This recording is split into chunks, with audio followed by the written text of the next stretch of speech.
আসসালামু আলাইকুম। আমাদের সাথে চিরাগ প্রোডাকশনের এই যাত্রায় সহযাত্রী হওয়ায় আপনাদেরকে ধন্যবাদ। যারা নতুন শুনছেন তারা পূর্বের গল্পগুলো শুনতে আমাদের চ্যানেলটি ঘুরে দেখবেন। চিরাগ প্রোডাকশনের পক্ষ থেকে আজ আমি AKM মাহতাব হোসেন আপনাদের কাছে নিয়ে এলাম আমাদের অডিও সিরিজ গল্পে অল্পে। আজকের গল্পটি কাকরা, অদৃশ্য বর্ধনে লিখিত। গল্পটি সাইফাই টাইপোলজি অর্থাৎ কল্পবিজ্ঞান ধারার একটি গল্প। গতবারের গল্প শেষে আমরা একটি পোস্ট করেছিলাম। সেই পোস্টে আমাদের লিসেনার্সরা এ ধারার গল্প শোনারই আবদার করেছে। ওনাদের আবদার রক্ষা করতে গিয়েই এবার আমরা সাইফাই টাইপোলজির গল্প নিয়ে শুরু করছি। ভুল ত্রুটি ক্ষমার দৃষ্টিতে দেখবেন, এই বিনীত নিবেদন ও আশা রেখেই শুরু করতে চলেছি আজকের গল্প।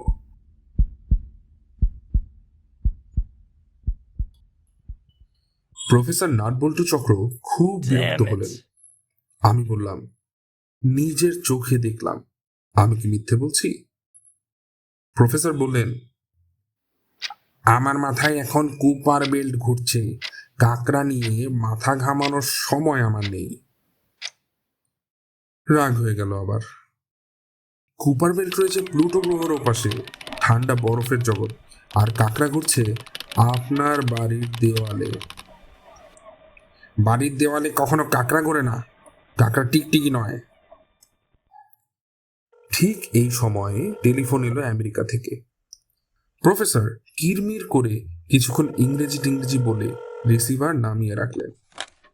গুম হয়ে রইলেন। আমি বললাম, হলো কি?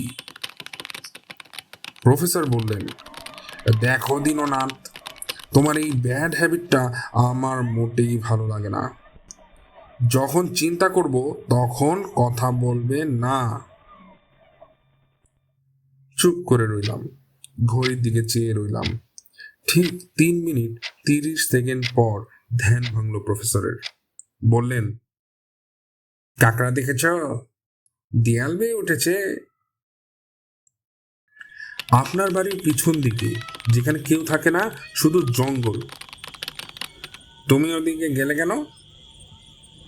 কটকট কট আওয়াজ শুনলাম যে, ঠিক যেন তাসার বাজনা। খটখট খটাস, খটখট খটাস। শুনেছি, তুমি সেই আওয়াজ শুনে দৌড়ালে? নিশ্চয়ই। এত বড় বাড়ি, আপনার ঠাকুরদার তৈরি, জঙ্গল তো ঘিরে ফেলেছি। আপনিও ঘরে ঘরে যাওয়া ছেড়ে দিয়েছেন। কে কোথায় ঢুকে বসলো দেখতে হবে না? কাকড়া কাকড়া বলে চুপ মেরে গেলেন প্রফেসর। মুখ দেখে বেশ বুঝলাম অন্য কোনো কথা চিন্তা করছেন। আমিও চুপ করে রইলাম। ঘর নিস্তব্ধ। খটখট করে শব্দটা তাই স্পষ্ট শুনতে পেলাম। প্রফেসর তখন এতটাই আনমনা যে শুনতে পেলেন না বোধ হয়। আমার কিন্তু স্পষ্ট মনে হলো বন্ধ জানালার শাসিতে কেউ নক করছে। ভয় ভয় বললাম, প্রফেসর। প্রফেসর বললেন, শুনেছি, কিন্তু মুখ দেখে তো মনে হলো না কিছু শুনতে পেয়েছেন। ঠিক এমন সময় খটখট খট শব্দটা আবার শোনা গেল, এবার আরো জোরে। ঝনঝন করছে জানালার কাচ। প্রফেসরের চোখ আস্তে আস্তে ঘুরে গেল জানালার দিকে।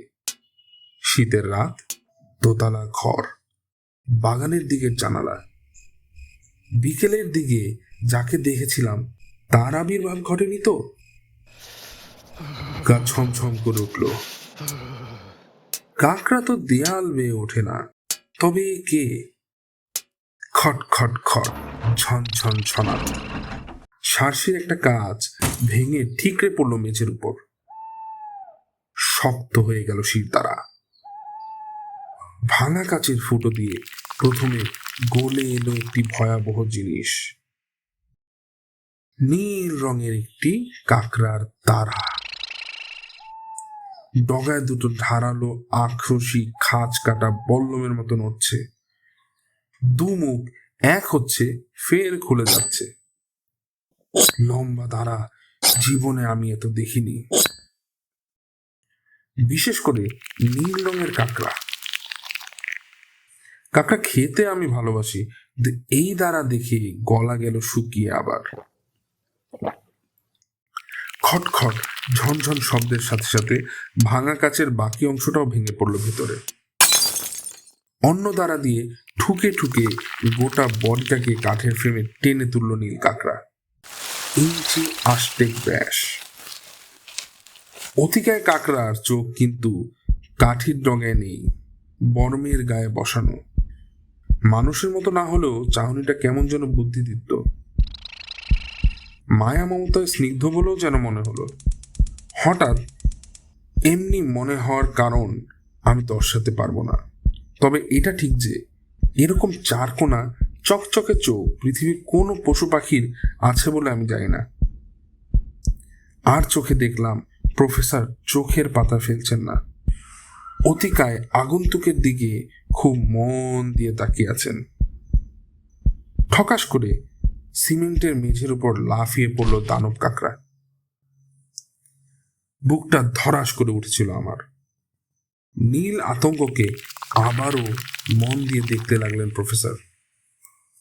তারপর গালে হাত দিয়ে বসলেন, বললেন, দীননাথ, একেই দেখেছিলে দেয়ালে বিয়ে উঠতে? আমার গলা শুকিয়ে গিয়েছিল, তাই ওপর নিচে মাথা নেড়ে সায় দিলাম। অতিকায় কাঁকড়াটাও সামনের দাঁড়াটাও ওপর নিচ করে একইভাবে যেন সায় দিয়ে গেল। নরম চাহনি মেলে তাকিয়ে রইল প্রফেসরের দিকে।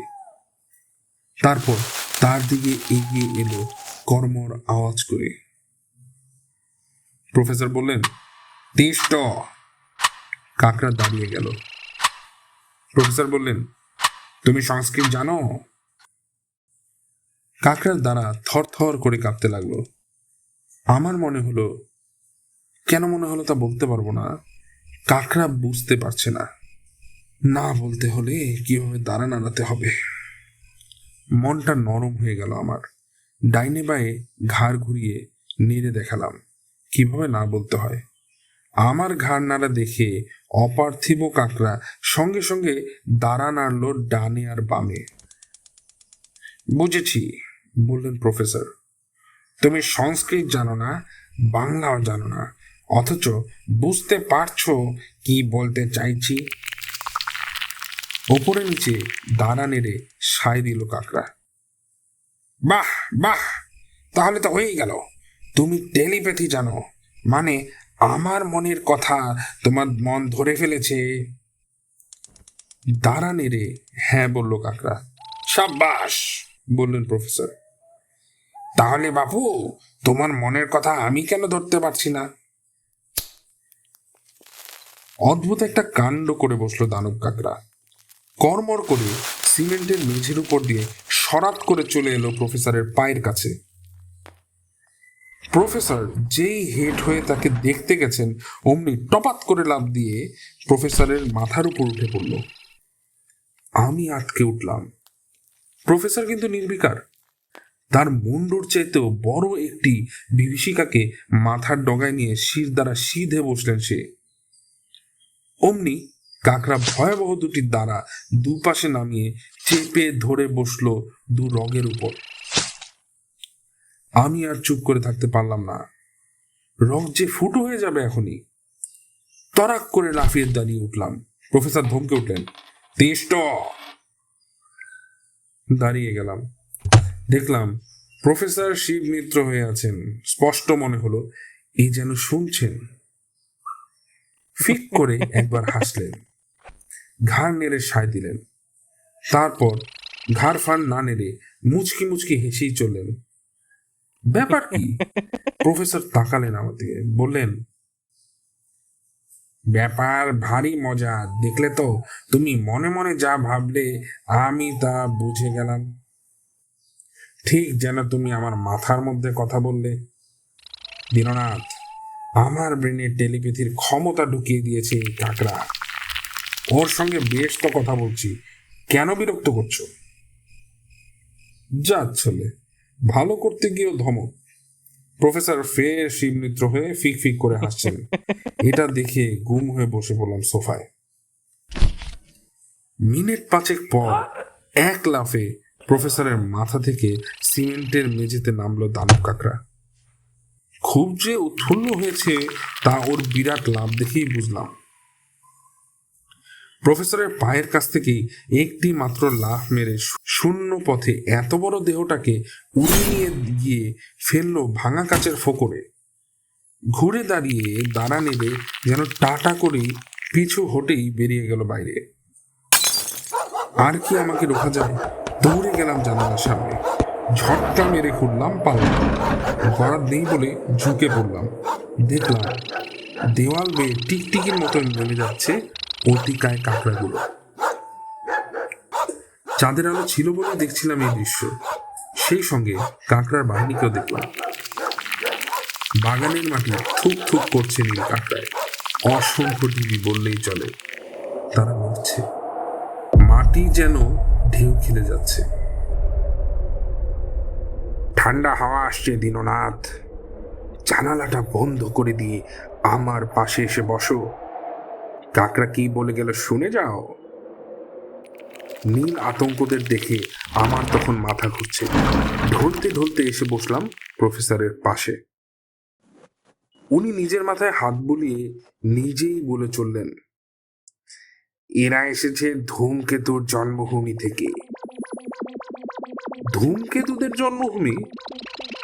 ইয়েস মাই বয়, সৌরজগতের বাইরের বরফ বলয়ে সে জন্মভূমি। প্রায় 20 কোটি ধূমকেতু রয়েছে সেখানে। সাইজে তারা 10 থেকে 500 কিলোমিটার বড়।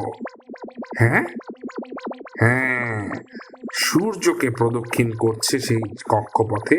সেই কক্ষপথ রয়েছে নেপচুন গ্রহের ঠিক পরেই। বলেন কি? 40 বছর আগে গেরার্ড কুপার ওই ধূমকেতু বেল্টের কথাই বলেছিলেন। হেসে উড়িয়ে দিয়েছিল সবাই। 4.5 বিলিয়ন বছর আগে সৌরজগতের জন্ম থেকেই রয়েছে এই বেল্ট, প্লুটো গ্রহ। ওই কুপার বেল্টেরই সবচেয়ে বড় সদস্য। হ্যালির ধূমকেতু আসছে ওখান থেকে, যার সাইজ মোটে 10 কিলোমিটার।